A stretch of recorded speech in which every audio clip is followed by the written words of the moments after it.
ஆனால் இது ஆங்கிலத்தில் வந்து ஒரு பழமொழி சொல்லுவாங்க, hunting with the dog and chasing the rabbit அப்படிம்பாங்க. அதாவது நான் வேட்டை நாயோட சண்டை போடுவேன், ஆனால் வேட்டை நாய் பிடிக்க போகிற அந்த முயல் ரேபிட்டோடவும் நான் ஃப்ரெண்ட்ஷிப்பாக இருப்பேன். இன்னைக்கு திராவிட முன்னேற்ற கழகத்தை பொறுத்தவரை நேற்று காங்கிரஸ் கட்சியினுடைய தமிழக தலைவர் பெங்களூர் போய் அவங்களுடைய தலைவரை பார்த்து இவரை தூக்கு அவரை தூக்கு லிஸ்ட்டை கொண்டு போறார். அவர் யாரை கட்சியிலிருந்து நீக்குன்னு சொல்றாமோ அவர் இங்க வந்து இல்ல எனக்கு ராகுல் காந்தி பர்மிஷன் கொடுத்தாரு அதனால தான் பேசுறேன். இதெல்லாம் நடந்துட்டு இருக்கும்போது மணிசங்கர் ஐயர் கேரளாக்கு போறார். நீங்க காங்கிரஸ் ஆட்சிக்கு வரக்கூடாது, கம்யூனிஸ்ட் தான் ஆட்சிக்கு வரணுங்கிறாங்க. இன்னைக்கு மணிசங்கர் ஐயரை போய் மைக்கில் நீட்டி நம்ம நண்பர்கள் கேட்கறாங்க, பத்திரிகை நண்பர்கள், என்ன ஏங்க சொன்னீங்க? நான் வந்து ராஜீவோட காங்கிரஸ்காரன், ராகுலோட காங்கிரஸ்காரன் இல்லை. அதனால எனக்கே குழப்பமா இருக்குது, இது எந்த காங்கிரஸ் கட்சி? மணிசங்கர் ஐயருடைய ஸ்டேட்மெண்ட், தமிழகத்தில் திரு பிரவீன் சக்கரவர்த்தி அவர்கள், திரு மாணிக்கம் தாக்கூர் அவங்க ஸ்டேட்மெண்ட், இன்னொரு பக்கம் செல்வ பெருந்தை அவங்க ஸ்டேட்மெண்ட்டை பார்க்கும் பொழுது இது காங்கிரஸ் கட்சியே இல்லை, ஒரு 10 பேர் ஃபெவிகாலை சேர்த்து ஒட்டி ஒரு கட்சியை நடத்துறாங்க. அதனால அவங்க என்னதான் தனியாக குதிச்சாலும் கூட திராவிட முன்னேற்ற கழகம் ஆட்சிக்கு வரப்போதில்லை. ஆட்சிக்கு வந்தா தானே அதிகார பகிர்வு, ஆட்சிக்கே வரப்போதில்லை எங்க அதிகார பகிர்வு? எல்லாம் பேசாம வீட்டில் உட்கார்ந்து சண்டை போடாமல் இருக்க வேண்டும் என்று காங்கிரஸ் கட்சி அன்போடு கேட்டுக்கொள்கிறேன்.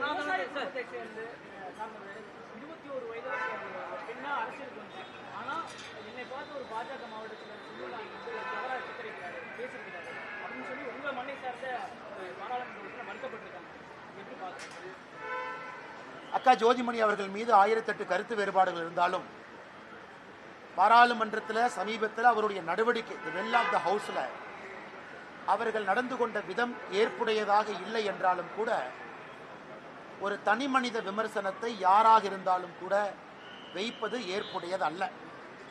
அண்ணா பத்திரிகை அன்பர்களுக்கு ஆரம்பிக்கலாங்கண்ணா.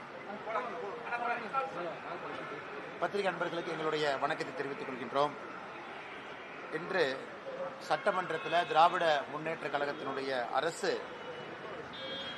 நிதிநிலை அறிக்கையை தாக்கல் செய்திருக்கின்றார். இந்த நிதிநிலை அறிக்கையை பொறுத்தவரை அதனால் தமிழக மக்களுக்கு எந்த பிரயோஜனம் இல்லை. காரணம், தேர்தல் வருது, தேர்தல் வந்த பிறகு புதிய ஆட்சி வந்த பிறகு மறுபடியும் அவங்க நிதிநிலை அறிக்கை போடுவாங்க. எந்த பிரயோஜனம் இல்லை என்றாலும் கூட கடந்த 4 ஆண்டுகளில் திராவிட முன்னேற்ற கழகம் எந்த அளவுக்கு பாதையை கடந்து வந்திருக்கின்றார்கள் என்பது வெட்ட வெளிச்சமாக இந்த நிதிநிலை அறிக்கையில் பார்க்கலாம். முதல்ல ஆரம்பிக்கணும்னா, நடந்து முடிந்த ஃபினான்ஷியல் இயர் 2025-26 முடிஞ்சிருக்கு. இன்னைக்கு வரைக்கும் நம்முடைய கடன் என்பது 9,29,000 கோடி, 9,29,000 crore, 9,29,000 கோடி. அடுத்த ஆண்டு 2026-27 அடுத்த ஃபினான்ஷியல் இயர் முடியும் பொழுது மொத்த கடன் என்பது 10,62,000 கோடிக்கு போயிருக்கும். அப்போ ஒரே ஆண்டில் திராவிட முன்னேற்ற கழகத்தினுடைய அரசை பொறுத்தவரை இதை சமாளிக்கணும் அப்படின்னா 1,33,000 கோடி கடனை ப்ரொஜெக்ட் பண்றாங்க. ஒரே ஆண்டில் 1,33,000 கோடி கடன் வாங்கணும். இந்த நிதிநிலை அறிக்கையில் தமிழகம் 10 லட்சம் கோடி ரூபாய் கடனை தாண்டி 10,62,000 கோடிக்கு போயிருக்கும். ஒரு ஆட்சி இருக்குன்னா கடனை குறைக்கணும், அந்த மாநிலத்தினுடைய பொருளாதார அடிப்படையில் அந்த கடன் குறைஞ்சிருக்கணும். டெப்ட் டு ஜிடிபி ரேஷியோன்னு சொல்லுவோம், அதுவும் தமிழகத்தில் குறைந்தபாடு இல்லை. கடனை அதிகமாகக்கூடிய ஆட்சி. போன ஆண்டு நிதிநிலை அறிக்கை கொடுத்த பொழுது மாநிலத்தினுடைய ரெவென்யூ ரெசிப்ட், அதாவது மாநிலம் எந்த அளவுக்கு வருமானத்தை ஈட்டி இருக்கிறாங்க அப்படிங்கிறத ரெவென்யூ ரெசிப்ட்னு சொல்லுவோம். அது ரொம்ப முக்கியமான ஒரு புள்ளி விவரம். திராவிட முன்னேற்ற கழகம் போன ஆண்டு நிதிநிலை அறிக்கையில் இந்த ஆண்டு ரெவென்யூ ரெசிப்ட் 3,31,569 கோடி ரூபாய் ஈட்டுவோம் என்று சொன்னார்கள். அதாவது இந்த ஒரு வருஷம் முழுவதுமே 3,31,000 கோடி ரூபாய் வருமானத்தை ஈட்டுவோம். ஆனால் 3,09,000 கோடி தான் வருமானத்தை ஈட்டி இருக்கிறாங்க. அப்படி என்றால் இந்த ஒரு ஆண்டு காலத்தில் போன நிதிநிலை அறிக்கைக்கும் இந்த நிதிநிலை அறிக்கைக்கும் அவங்க கிட்டத்தட்ட சொன்னபடி 21,871 கோடி குறைவாக வருமானம் ஈட்டியிருக்கிறார்கள்.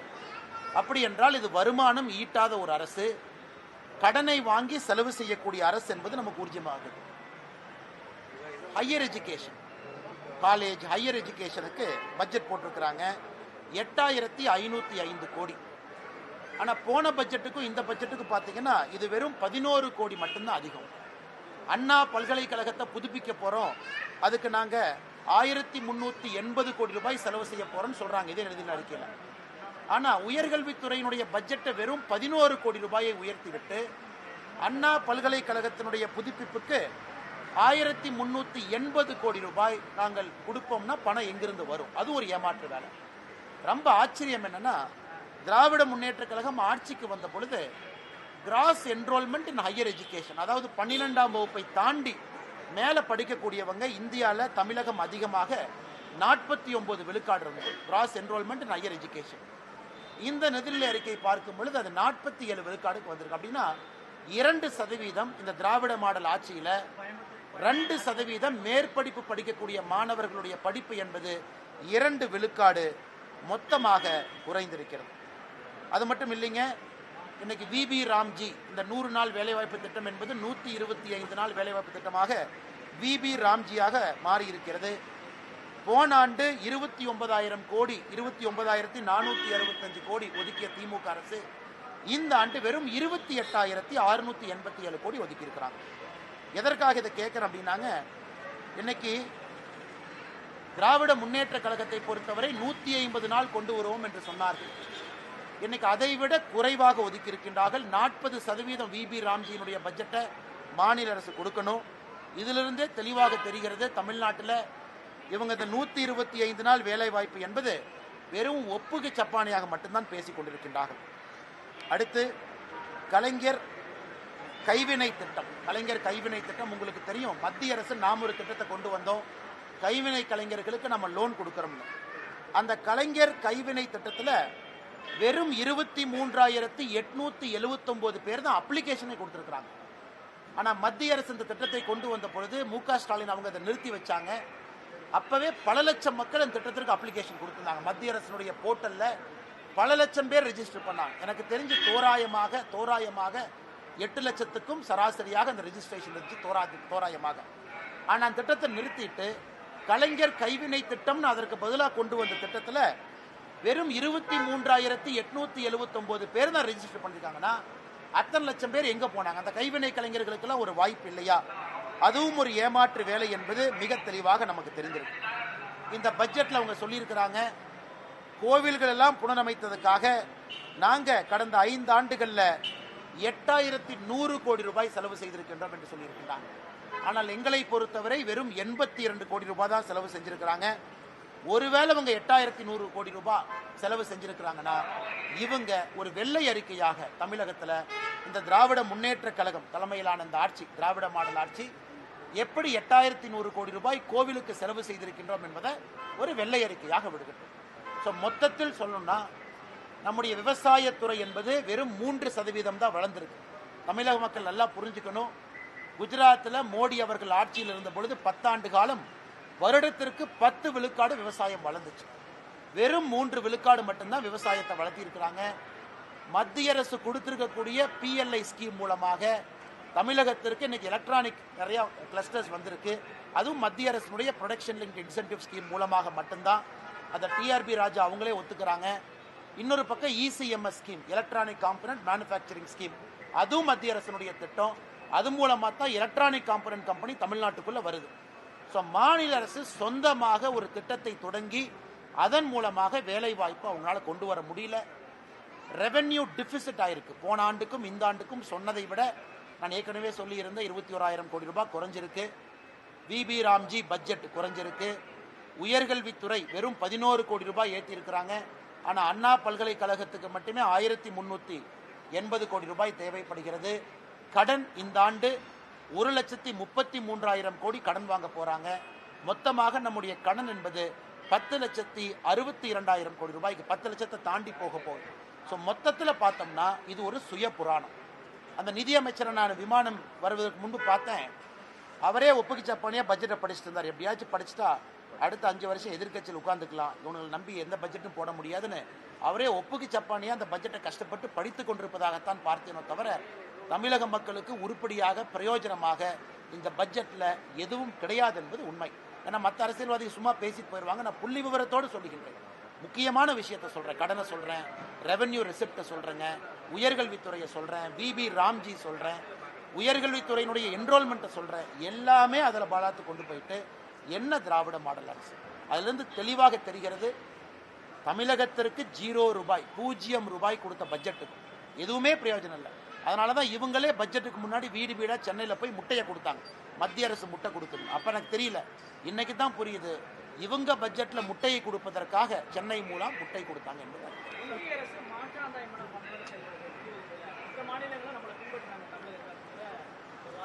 ஆனால் அவங்க எந்த அளவுக்கு போயிட்டாங்கன்னா, இந்த வருஷம் ஒன்றிய அரசு அப்படின்னு இவங்க சொல்லக்கூடிய நம்முடைய மத்திய அரசு அவங்க பட்ஜெட்டில் நாம லேடிஸ் ஹாஸ்டல் ஸ்டெம் இன்ஸ்டிடியூஷனில் மாவட்டத்துக்கு ஒன்றுனா உடனே முதலமைச்சர் ஒரு புருடா விட்டார், தமிழ்நாட்டை பார்த்து காய்ப்பிடிச்சிட்டாங்க பாருங்க, நாம தான் தோழி விடுதி பண்ணணும். ஆனால் எத்தனை பேர்த்துக்கு தெரியும் மத்திய அரசினுடைய சஹி நிவாஸ் அப்படிங்கிறது தான் தமிழகத்தில் தோழி விடுதின்னு ஒரு ஸ்டிக்கர் ஒட்டி மத்திய அரசு கொடுக்கக்கூடிய பணத்தை அந்த தோழி விடுதிக்கு பயன்படுத்துகிறாங்க.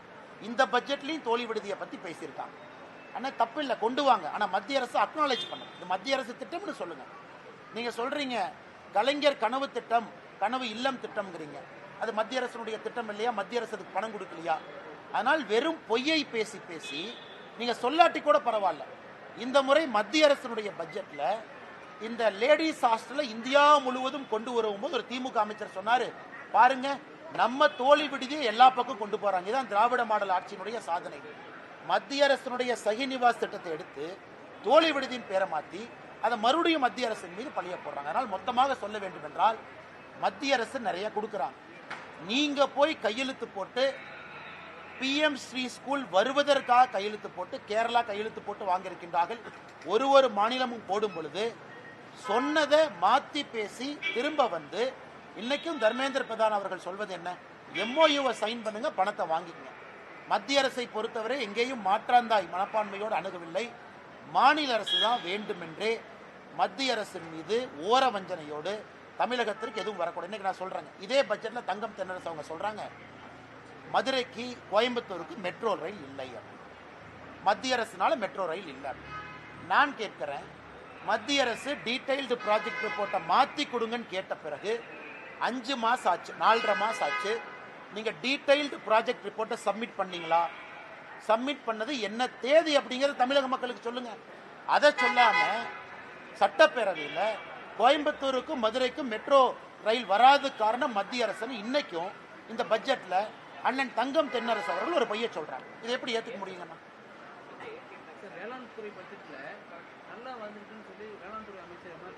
நான் டேட்டா கொடுக்குறேன்னா என்னென்ன அவர் பட்ஜெட் கொடுக்குறாரு? 3% தான் வளர்ச்சி. விவசாயத்தை பொறுத்தவரை திமுக ஆட்சிக்கு வந்துட்டாங்க, திமுக ஆட்சியிலிருந்து போறாங்க. இந்த 5 வருஷத்துக்கான வந்ததுக்கும் இன்னைக்கு இருக்கக்கூடிய வளர்ச்சி பாருங்க, ஆவரேஜா ஒரு வருஷத்துக்கு 3% வளருது. 21 22 3, 22 23 3, சராசரியாக 3% மட்டும்தான் வளர்ச்சி இருக்கக்கூடிய வேளாண்மை. ஆனால் MRK பன்னீர்செல்வம் அவங்க எதுக்கு தனியாக ஒரு பட்ஜெட் போடுறாங்கன்னு எனக்கு தெரியல.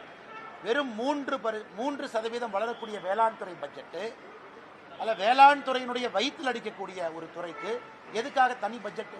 அதனால் வெள்ளை அறிக்கை விடுட்டோம். நீங்கள் அதிகமாக வளர்ந்துருக்குன்னா என்ன வளர்ந்துருக்குன்னு சொல்லுங்கள். தமிழ்நாட்டில் என்ன உற்பத்தி, வேளாண் துறையினுடைய என்ன உற்பத்தி வளர்ந்துருக்கு? ஓவரால் நான் சொல்வது ஒட்டுமொத்தமாக வேளாண் துறையினுடைய வளர்ச்சி என்பது சராசரியாக வருடத்திற்கு 3% மட்டும்தான். அதை மாற்றி நம்பரை டிங்கர் பண்ணி அந்த வேளாண் துறையினுடைய ஒரு 3 பொருளை மட்டும் எடுத்து அது வளர்ந்ததா சொல்லாதீங்க. மொத்தமாக வேளாண் துறையினுடைய வளர்ச்சி நம்ம பேசிட்டோம்.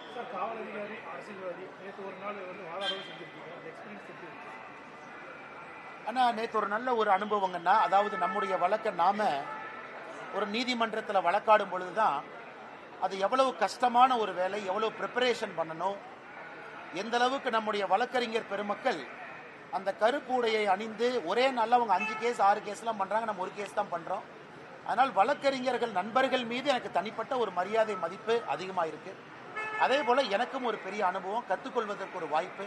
இந்த கிராஸ் எக்ஸாமினேஷன் முடியல, இன்னும் அது தொடரும். நேற்று TR பாலு அவர்களுடைய 2004 9 வரை அவங்க ஆட்சியில் இருந்ததை மட்டும்தான் நம்ம பேசணும். இன்னும் நிறையா விஷயம் நம்ம பேசல, நிறையா இருக்குது. அவங்க குடும்பம் பற்றி நிறையா விஷயங்கள் இருக்குது, அவங்க குழந்தைகளை பற்றி இருக்குது.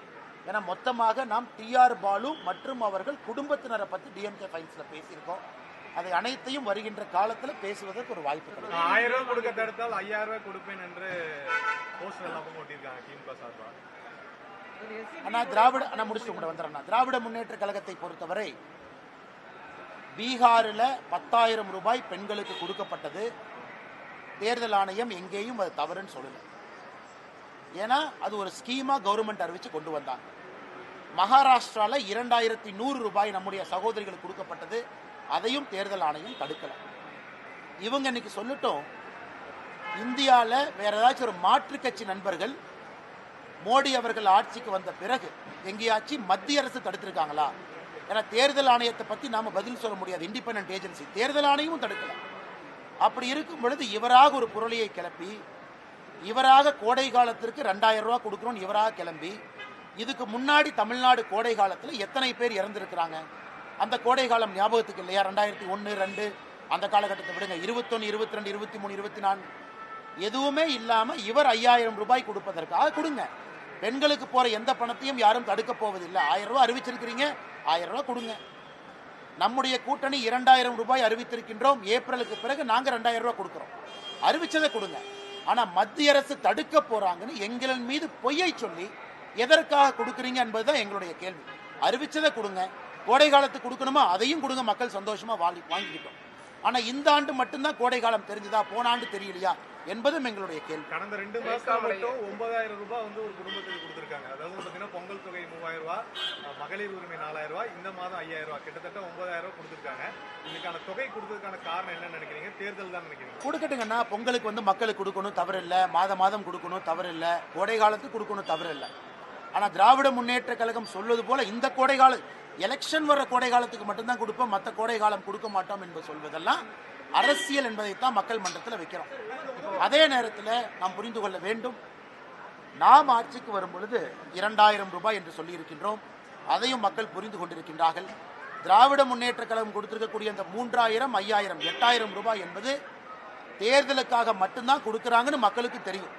ஆனால் தேர்தல் முடிந்த பிறகு இன்னும் அதிகமாக தேசிய ஜனநாயக கூட்டணியுடைய ஆட்சியாளர்கள் கொடுப்பார்கள் என்பது மக்களுக்கு தெரியும்.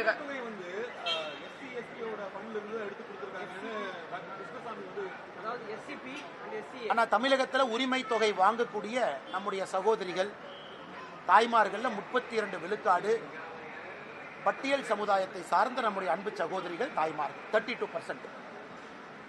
இதுல நம்ம நன்றாக புரிந்து கொள்ள வேண்டும், எஸ்சி எஸ்டி சப்ளான், அதாவது பட்டியல் சமுதாயத்திற்கு பழங்குடி இனத்திற்கு கொடுக்கக்கூடிய சப்ளான் என்பது அவங்களுடைய டெவலப்மெண்ட்டுக்காக கொடுக்கக்கூடிய தனியாக வரக்கூடிய ஒரு பட்ஜெட்.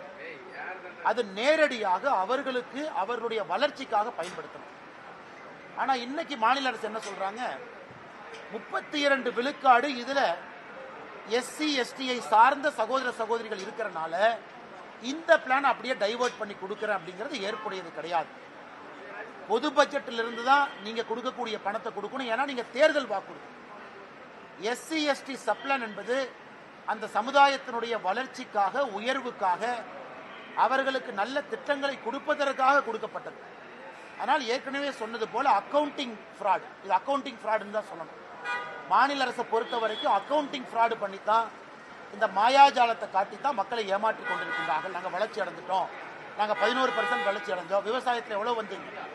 11%ல மத்திய அரசுனால, பிஎல்ஐனால எவ்வளவு, மத்திய அரசுடைய இசிஎம்எஸ் ஸ்கீம்னால எவ்வளவு, தமிழ்நாட்டுக்கு வந்திருக்கக்கூடிய மேனுஃபேக்சரிங் எத்தனை மத்திய அரசுடைய திட்டத்தை பயன்படுத்தி வந்தாங்க?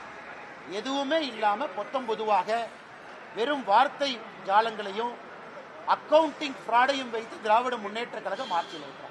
அங்கன்வாடி பணியாளர்களுடைய போராட்டம் தொடர்ந்து தமிழக அரசு இந்த கடைசி பட்ஜெட்ல இன்னொன்னு எதிர்பார்த்தோம். சென்னை மாநகரம் போராட்ட களமாக இருக்குது. அங்கன்வாடி நம்முடைய அன்பு சகோதரிகள் அங்க இருக்கிறாங்க, சகோதரர்கள், பகுதிநேர ஆசிரியர் பெருமக்கள், செவிலியர்கள், ஒரே வேலைக்கு ஒரே ஊதியம் கொடுக்க வேண்டும் என்று போராடக்கூடிய டீச்சர்ஸ், ஆசிரியர் பெருமக்கள், இவங்க எல்லாத்துக்கும் இந்த பட்ஜெட்ல ஏதாச்சும் ஒரு விடிவு கிடைக்குமான்னு பார்த்தா, சார் திமுக ஆட்சியிலிருந்து போறாங்க, போகும்போது நல்லதுனால செய்வாங்களான்னு பார்த்தா அதையும் செய்யல. அதனால அவங்க போராட்டம் தொடர்ந்துகிட்டு தான் இருக்குங்கன்னா அது ரொம்ப ரொம்ப துக்ககரமான ஒரு விஷயம்தான். அவங்க ஏப்ரல் வரைக்கும் பொறுத்துக்கணும். ஏன்னா இன்னி அவர்கள் புரிந்து கொள்ள வேண்டும், பட்ஜெட்ல அவங்களுக்கு இல்லைன்னா இன்னி அவர்கள் திமுகவை எதிர்த்து போராடுவது வேஸ்ட். அவங்க திமுகவை ஆட்சியிலிருந்து அகற்றுவதற்காக இவங்க எல்லோரும் உடன்பட்டு செயலாற்ற வேண்டும் என்பது என்னுடைய கோரிக்கை. அதாவது பகுதி நேர ஆசிரியர் பெருமக்கள், செவிலியர்கள், நான் சொல்றது எல்லாமே, டீச்சர்ஸ்லேருந்து எல்லாருமே இன்னி அவர்களுக்கு அடுத்த 15 நாள் எதுவும் வரப்போறதில்லை. திமுகவை ஆட்சியிலிருந்து அகற்றி புதிய தேசிய ஜனநாயக கூட்டணி ஆட்சிக்கு வரும் பொழுது இதை செய்வார்கள் என்கின்ற நம்பிக்கை எல்லோருக்குமே இருக்கு. நாங்கள் செய்யவும் போறோம். அதனால் அவர்கள் திமுகவை ஆட்சியிலிருந்து அகற்றுவதற்காக அடுத்த 1 மாத காலம் வேலை செய்ய வேண்டுமோ தவிர சுட்டரிக்கின்ற வெயில்ல சென்னையில் வந்து உட்கார்ந்து போராடுவது அவர்களுக்கு எந்த லாபமும் கொடுக்க போவதில்லை. பங்குன்னு கேக்குறாங்க. இன்னைக்கு மாணிக்கம் தாக்கூர் வந்து தலைமையோட ஒப்புதலோட தான் அதை நாங்க கேட்கிறோம் அப்படிங்கறதையும் சொல்லியிருக்காரு பிரஸ் மீட்ல. இது எப்படி பாக்குறீங்க அண்ணா? இது ஆங்கிலத்தில் வந்து ஒரு பழமொழி சொல்லுவாங்க, hunting with the dog and chasing the rabbit அப்படிம்பாங்க. அதாவது நான் வேட்டை நாயோட சண்டை போடுவேன், ஆனால் வேட்டை நாய் பிடிக்க போற அந்த முயல் ராபிட்டோடவும் நான் ஃப்ரெண்ட்ஷிப்பாக இருப்பேன். இன்னைக்கு திராவிட முன்னேற்ற கழகத்தை பொறுத்தவரை நேற்று காங்கிரஸ் கட்சியினுடைய தமிழக தலைவர் பெங்களூர் போய் அவங்களுடைய தலைவரை பார்த்து இவரை தூக்கு அவரை தூக்கு லிஸ்ட்டை கொண்டு போறார். அவர் யாரை கட்சியிலிருந்து நீக்குன்னு சொல்றாமோ அவர் இங்க வந்து இல்ல எனக்கு ராகுல் காந்தி பர்மிஷன் கொடுத்தாரு அதனால தான் பேசுறேன். இதெல்லாம் நடந்துட்டு இருக்கும்போது மணிசங்கர் ஐயர் கேரளாவுக்கு போறாரு. இங்க காங்கிரஸ் ஆட்சிக்கு வரக்கூடாது, கம்யூனிஸ்ட் தான் ஆட்சிக்கு வரணுங்கிறாங்க. இன்னைக்கு மணிசங்கர் ஐயரை போய் மைக்கில் நீட்டி நம்ம நண்பர்கள் கேட்குறாங்க, பத்திரிகை நண்பர்கள், என்ன ஏங்க சொன்னீங்க? நான் வந்து ராஜீவோட காங்கிரஸ்காரன், ராகுலோட காங்கிரஸ்காரன் இல்லை. அதனால எனக்கே குழப்பமா இருக்குது, இது எந்த காங்கிரஸ் கட்சி? மணிசங்கர் ஐயருடைய ஸ்டேட்மெண்ட்டு, தமிழகத்தில் திரு பிரவீன் சக்கரவர்த்தி அவர்கள், திரு மாணிக்கம் தாக்கூர் அவங்க ஸ்டேட்மெண்ட்டு, இன்னொரு பக்கம் செல்வ பெருந்தை அவங்க ஸ்டேட்மெண்ட்டை பார்க்கும் பொழுது இது காங்கிரஸ் கட்சியே இல்லை, ஒரு 10 பேர் ஃபெவிகாலை சேர்த்து ஒட்டி ஒரு கட்சியை நடத்துகிறாங்க.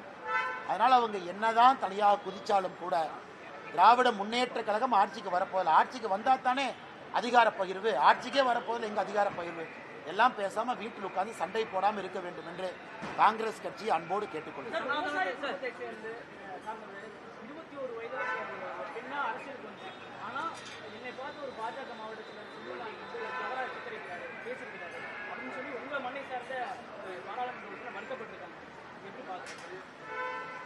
அக்கா ஜோதிமணி அவர்கள் மீது 1008 கருத்து வேறுபாடுகள் இருந்தாலும் பாராளுமன்றத்தில் சமீபத்தில் அவருடைய நடவடிக்கை வெல் ஆஃப் த ஹவுஸ்ல அவர்கள் நடந்து கொண்ட விதம் ஏற்புடையதாக இல்லை என்றாலும் கூட ஒரு தனி மனித விமர்சனத்தை யாராக இருந்தாலும் கூட வைப்பது ஏற்புடையது அல்ல. நேற்றே நான் கரூர் மாவட்ட நம்முடைய பாரதிய ஜனதா கட்சியினுடைய தலைவரை தொலைபேசி மூலமாக தொடர்பு கொண்டு என்னுடைய அசமாதானத்தை நான் தெரியப்படுத்தியிருந்தேன். அதே நேரத்தில் திரு ஜோதிமணி அவர்களுக்கும் தொலைபேசி மூலமாக நேற்று நான் தொடர்பு கொள்ள முயற்சித்தேன். அவங்க என் ஃபோன் எடுக்கல, நிற்கிற கூப்பிடுவாங்க. இந்த மாதிரி என்னுடைய வருத்தத்தையும் பதிவு செய்வதற்காக. அது நிச்சயமாக அந்த பேச்சை ஒரு அரசியல் கட்சியில் இருந்து கொண்டு இன்னொரு தலைவரின் மீது ஆரோக்கியமான முறையில் குற்றச்சாட்டு வைக்கலாம். அதனால் அது ஏற்புடையது கிடையாது. நான் சார்ந்திருக்கக்கூடிய கட்சியினுடைய மாவட்ட தலைவரையும் தொலைபேசி மூலமாக தொடர்பு கொண்டு என்னுடைய அசமாதானத்தை நேற்றே நான் பதிவு செய்தேன். அதே நேரத்தில் திருமதி ஜோதிமணி அவர்கள்ட்ட என்னுடைய வருத்தத்தை பதிவு செய்வதற்கு நான் தொலைபேசி மூலமாக அழைத்தேன். அதனால் எனக்கு இதில் ஏற்புடையதில்லை. எலெக்ஷன் சீசன் ஆரம்பிக்குது, நீ மைக் அதிகமாக இருக்கும், எல்லாரும் மைக்கை பார்த்தோன்னே உணர்ச்சி வசப்படுவாங்க, ஏதோ பேசுவாங்க. அதனால் எல்லோருமே கண்ணிய குறைவாக பேசுவதை தவிர்த்து அட்டாக் பண்ணலாம், ஸ்ட்ராங்காக பேசலாம், ஆரோக்கியமாக பேசலாம். ஆனால் அது சரியான அந்த லக்ஷ்மண் ரேகாக்குள்ளே பேசணும் அப்படிங்கிறது என்னுடைய விருப்பம். ஏன்னா அடிக்கடி இதற்கு நாம் ஒரு வாய்ப்பு கொடுக்கக்கூடாது. ஏன்னா நம்முடைய ஃபோக்கஸ் மாறுது. எதை நோக்கி அரசியல் செய்கிறோம், யாரை நோக்கி அரசியல் செய்கிறோம், எதுக்காக அரசியல் செய்கிறோம் அப்படிங்கிறது மாறி வேற எங்கேயோ வண்டி போகுது. அதை தலைவர்கள் எல்லாரும் உணர்ந்து கொள்வாங்க என்கிற நம்பிக்கை.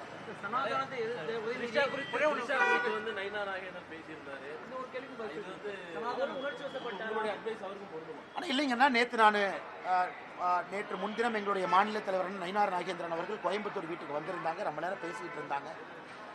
நேற்று செய்தியாளர் சந்திப்பில் எங்களுடைய மாநில தலைவர் நயினார் நாகேந்திரன் அவர்கள் பேசும் பொழுது நானும் அண்ணங்கிட்டதை பற்றி பேசினேன் அப்படிங்கிற குறிப்பு சொல்லியிருந்தாங்க. நேற்று அவர் வருத்தம் தெரிவித்த பிறகு இந்த பிரச்சனை முடிஞ்சு போச்சு. இது ஃபுல் ஸ்டாப் வச்சாங்க. ஒரு வருத்தம் தெரிவிச்சுட்டாங்க, பிரச்சனை இதோடு முடிந்தது. கரூரை பற்றி நீங்கள் கேட்டீங்க, அதற்கும் நான் என்னுடைய கருத்தை சொன்னேன். அதற்கும் முற்றுப்புள்ளி வச்சிடலாங்கன்னா யாருமே பேசக்கூடாது. கரூரில் பேசியிருப்பது ஏற்புடையது கிடையாது. அதனால தான் நீங்கள் கேட்டீங்க. நான் எதுவும் மறைச்சி பேசலை, ஒளிவு மறைவாக பேசலை, அப்படியே அந்த வார்த்தையை பயன்படுத்தி நழுவி போகலை. நான் எங்களுடைய மாவட்ட தலைவர்கிட்ட ஃபோன் பண்ணியே நான் வருத்தத்தை பதிவு செய்யலாம். பேசக்கூடாதுங்க, ரொம்ப தப்புங்க, தப்பாக எடுத்துக்குவாங்க. எப்படி நம்ம பேசலாம்? பாராளுமன்றத்தில் அவங்க நடவடிக்கை எனக்கு தான் பிடிக்கல. அது அரசியல் நம்ம பண்ணுறது அவங்களுக்கு பிடிக்காமல் இருக்கலாம், அவங்க பண்ணுறது நமக்கு பிடிக்காமல் இருக்கலாம், வெளியே சொல்லலாம். ஆனால் வார்த்தைகள், அந்த வார்த்தைகளுடைய வீரியம், வார்த்தைகளுடைய கணம் ஏன்னா அந்த காலத்து மாதிரி நம்ம பேசுவோம், பத்திரிகை நண்பர்கள் நீங்கள் வந்து அடுத்த நாள் காலையில் பேப்பரில் வரும், வேற இப்போ சமூக வலைதளத்தில் போகுது, உடனே போகுது, எல்லாரும் பார்க்குறாங்க, அத்தனை பேர் பார்க்குறாங்க, ரீச் அதிகம். அதான் என்னுடைய கருத்து. அரசியலில் முதிர்ச்சி அடைந்து விட்டீங்க.